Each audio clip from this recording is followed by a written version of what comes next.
The late afternoon sun spilled golden light across Fifth Avenue, bouncing off polished windows and gilded lettering. The street was alive with energy, tourists snapping photos, executives rushing with leather briefcases, women in stiletto heels balancing shopping bags from the world's most exclusive boutiques.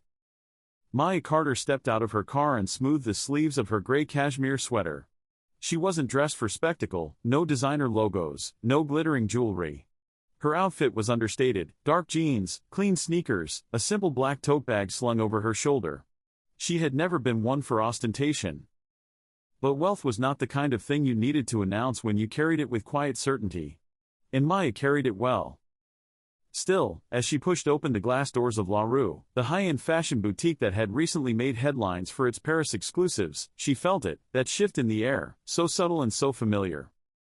The kind of silence that followed her into certain spaces. The sales associates, all dressed in sleek black, glanced up in unison. One's brow arched. Another's smirk tugged at the corner of her mouth. They exchanged looks, a language of their own, the unspoken chorus: "She doesn't belong here." Maya ignored it. She had ignored it her entire life. She let her hand trail across a rack of silk dresses, the fabric cool against her fingertips. "Excuse me," a voice chirped. She turned.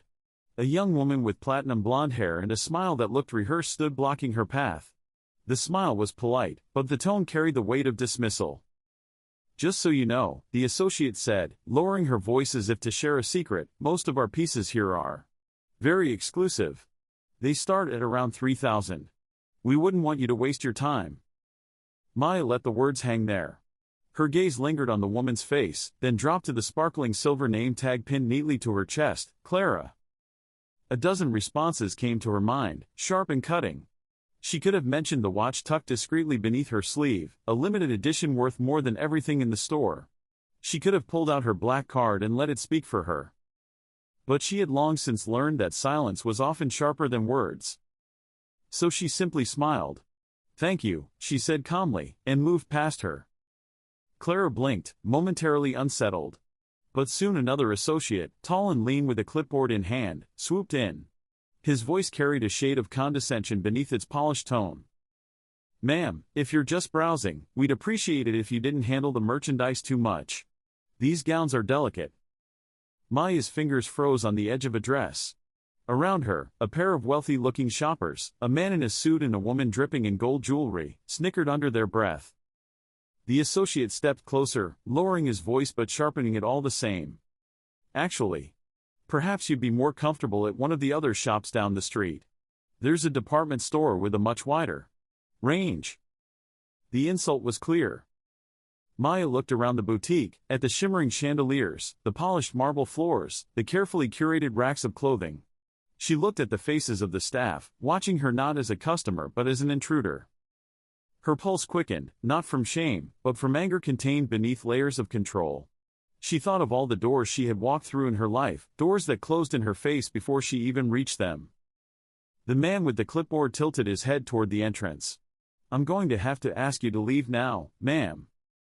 For a moment, the air seemed to crystallize.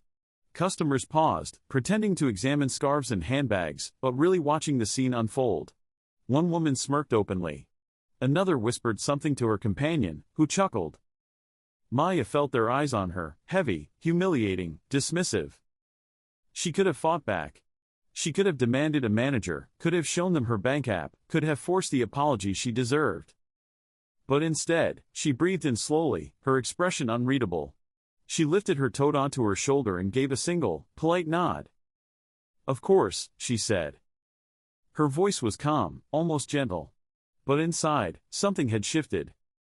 She turned, walked past the racks of silk and sequins, and pushed through the glass doors into the cool evening air. The city's noise wrapped around her again, traffic horns, footsteps, laughter. Behind her, the boutique returned to its rhythm, its staff congratulating themselves in silence for protecting their brand. What they didn't know, what they couldn't possibly imagine, was that Maya Carter had no intention of forgetting this moment.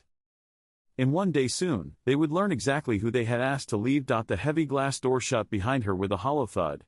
For a moment, Maya stood still on the crowded sidewalk, her hand tightening around the strap of her tote bag. The chill of the evening pressed against her skin, sharper than before, as though the boutique had thrown her not just out of its doors but out of its world. The laughter inside still echoed in her ears, faint but cutting. She could see their faces in her mind, the way customers had smirked, the way Clara's lips had curved in a little victory smile when Maya obeyed and walked out. Leave quietly, like you never belonged here at all. She could feel the burn of humiliation rising in her throat. Not anger yet, no, anger would come later, after the sting of this moment dulled. Right now, it was that cold ache that made her want to disappear into the city's crowd, to blend into the blur of people rushing past with shopping bags and glowing phones. She walked toward her car, heels clicking against the pavement. The sleek black vehicle waited at the curb, polished, elegant, hers. But the people passing by didn't see that. To them, she was just another woman who hadn't been able to afford what was inside. Another outsider. Sliding into the driver's seat, she closed the door and gripped the steering wheel. Her reflection in the rearview mirror stared back at her, strong cheekbones, steady eyes, lips pressed into a thin line. But beneath that strength, she saw something raw, the memory of every other time she'd been dismissed before she could prove herself. She thought of her teenage years, walking into stores with her mother, hearing the whispers that followed them, "Don't touch that. You can't afford that." She thought of her early 20s, arriving at her first job interview in a thrift store blazer, only to be told later she didn't look professional enough. And even now, a successful woman, a multimillionaire in her own right, she had been reduced again to someone not worth a salesperson's time. Maya closed her eyes and heard another voice, not Clara's, not the clipboard man's, but her father's, years ago, sitting at the kitchen table with bills spread out like battle maps. "If they won't open the door for you, baby girl, build your own. Build it so big they can't ignore you." She exhaled slowly, the memory grounding her. She wasn't a teenager anymore, powerless to respond. She wasn't a young woman begging for recognition. She was Maya Carter, and her empire didn't need anyone's approval. She started the car, the low hum filling the silence. But she didn't drive away yet. Instead, she looked up at the boutique's facade, the gleaming glass, the golden letters, the chandelier sparkling inside. The humiliation was still fresh, but beneath it, something stronger had begun to take shape. A spark. She wasn't going to yell. She wasn't going to post about it on social media. She wasn't even going to demand an apology. No. She was going to do something that would make their dismissal the most expensive mistake they had ever made. As she pulled into traffic, the plan was already forming, sharp and steady in her mind. They had asked her to leave. Soon, she would return, not as a customer, but as the owner. The next morning, sunlight streamed through the floor-to-ceiling windows of Maya's penthouse. She sat at the breakfast bar with a cup of coffee, her laptop open before her, the city skyline spread out like a map behind her. The taste of bitterness from last night still lingered, though the coffee was smooth and dark. She replayed it all, the looks, the smirks, the words dripping with dismissal. The way the sales associate had spoken to her as though she were invisible, unworthy, incapable. Most people, Maya thought, would shrug it off. Walk away. Tell themselves it didn't matter. But she had built her life on turning insults into stepping stones. Her entire empire, a portfolio of luxury apartment complexes, office buildings, and commercial spaces, had grown out of moments just like this one.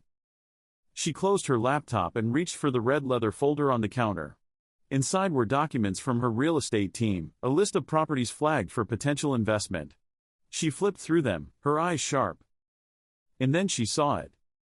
417 Madison Avenue, Retail and Office Complex. She recognized the address instantly. Her lips curved into a slow, dangerous smile. The same building that housed La Rue. She scanned the report.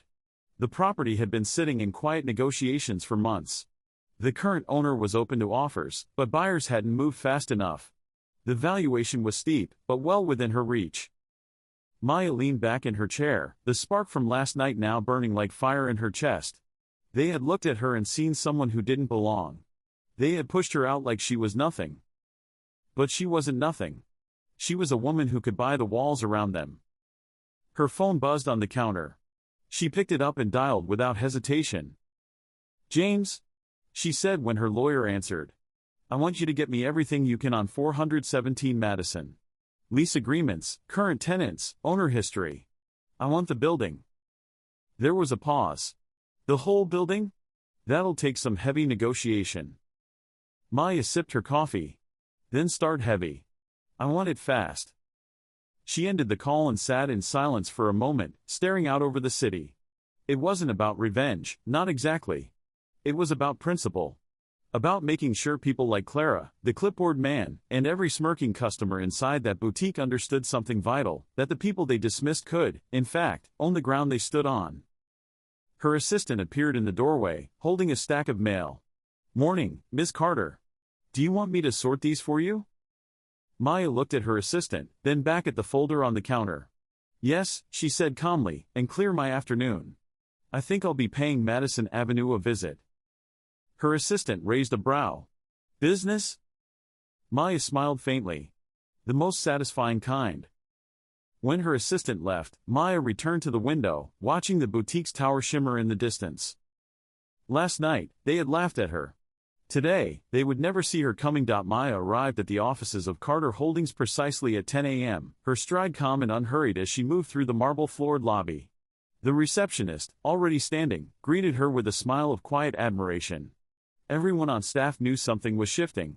Maya Carter didn't clear her schedule unless she was about to buy something big. Inside the glass-walled conference room, her legal counsel James, financial advisor Lorna, and commercial acquisitions director Devin were already seated, laptops open, papers spread across the table. She took her seat at the head of the table without ceremony. James looked up, adjusting his glasses. "I've reviewed the ownership documents for 417 Madison. It's a private equity group out of Chicago. They've been holding the building for 10 years, but their most recent report indicates they're looking to offload underperforming assets. It's not public yet, we have a head start." Maya nodded once. "What about the tenants?" Devin tapped his keyboard. "Mixed occupancy. Mostly long-term leases. The boutique in question, La Rue, is on a 5-year lease. Their rent is below market by about 30%. They've been coasting. No expansion, no updates. That space is worth more, a lot more." Lorna leaned in. "We can make a competitive offer, but it'll have to move fast. They'll want to see financials, background, your development plan." "They'll get it," Maya said, already opening her own file folder. "Draw up the offer at full asking. I don't want them second-guessing. Once it's ours, we reevaluate leases and apply new market standards. Especially La Rue." The team exchanged quick, impressed glances. Maya didn't often move with this kind of speed. But when she did, it meant something personal. James cleared his throat. "If I may ask, is there a reason we're going after this specific building?" Maya gave a tight smile but didn't answer. She didn't need to. Devin sat forward. "We can have Enloy ready by tomorrow. Once we get it into their hands, it could be a 30 to 45-day close, assuming no delays." "I want it in 21, Maya said.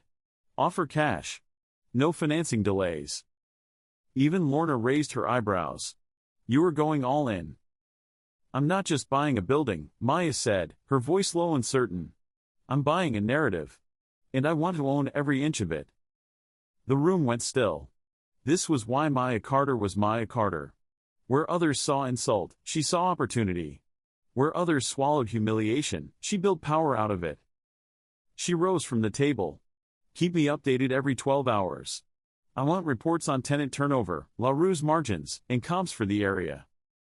As she walked out, her assistant was already waiting with a tablet.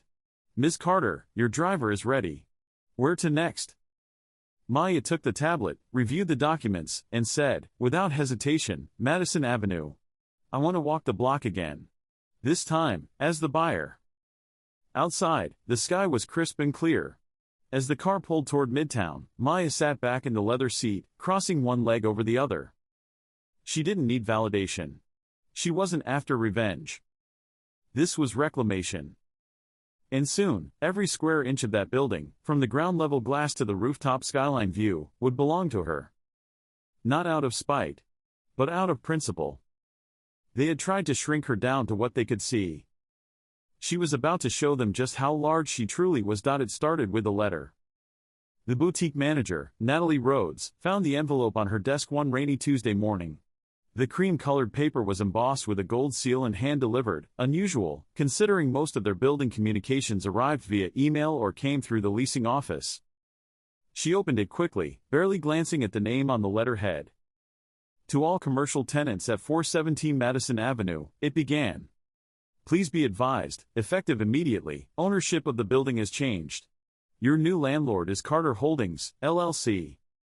Natalie blinked. Carter Holdings? She'd heard of them, one of the fastest-growing real estate firms in the city, led by a notoriously private but powerful woman whose face rarely appeared in tabloids but whose name was whispered in boardrooms like a warning.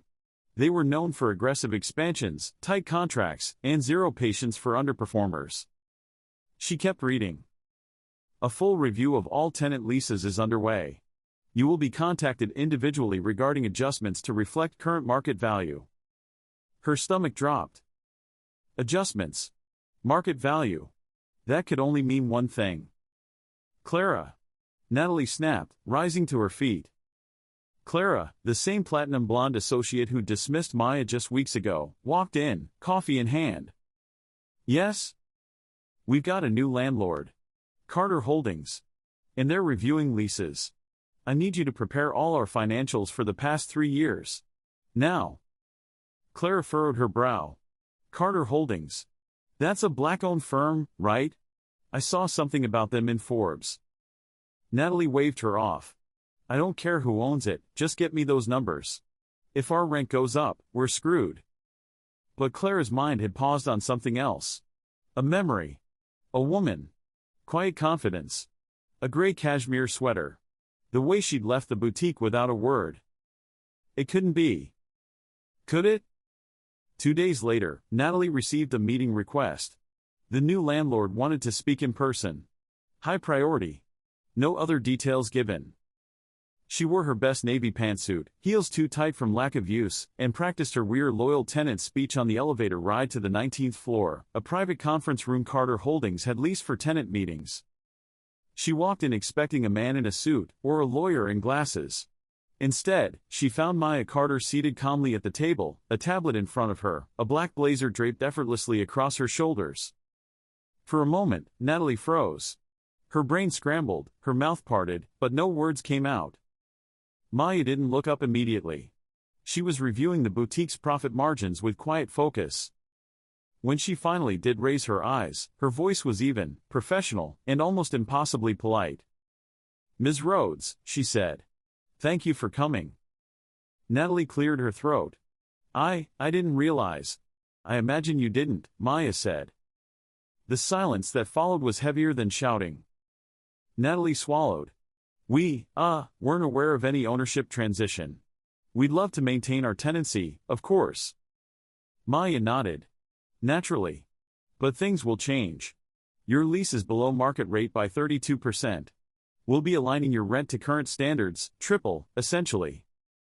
Natalie choked. Triple? You're free to vacate if that doesn't work for you, Maya added gently, but your unit is in high demand.